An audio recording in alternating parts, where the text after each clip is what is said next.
కళ్యాణ్ గారి నియోజకవర్గంలో అవునే కొందరు పవన్ కళ్యాణ్ గారి నియోజకవర్గం పిఠాపురం ఉప్పాలలో ఉన్న ఇల్లులు చూడండి. కోట ఎలా గురైపోయాయో, కోట అన్ని పోయాయి. ఈ ఇల్లులన్నీ కూడా పడిపోయే స్థితిలో ఉన్నాయి. దాదాపుగా మీరు నెగ్గి ఇమ్మీడియట్ గా శాశ్వతంగా చేస్తా ఉన్నారు. ఇక్కడ అయ్యా పవన్ కళ్యాణ్ గారు చూడండి అయ్యా ఏ విధంగా ఉందో. 370 కోట్లు తెచ్చారని చెప్తున్నారు మీరు. ఆ 370 కోట్లు టెండర్ ఎప్పుడు వేస్తారు? ఆ 370 కోట్లు టెండర్ ఎప్పుడు వేస్తారు? చేస్తారు. ఇది ఈ ఇల్లు పోయాయి. ఒక ఇల్లు పోయిందంటే ఈ జీవితాలు ఏమైపోవాలి?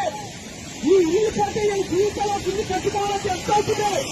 ఇలా చూడండి, ఇది ఏమైనా ఇందులో ఉందా? ఏమైపోవాలి? సముద్రం చూడండి సార్ ఎలా వచ్చేస్తుందో.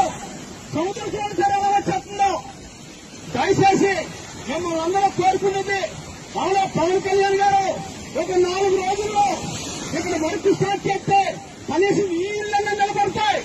ఇక్కడ కొంచెం వర్క్ స్టార్ట్ చేస్తే ఎక్కడైనా కొంచెం ఇల్లు నిలబడతాయి. ఒక ఇల్లు కట్టాలంటే 30 లక్షలు అవుతుంది.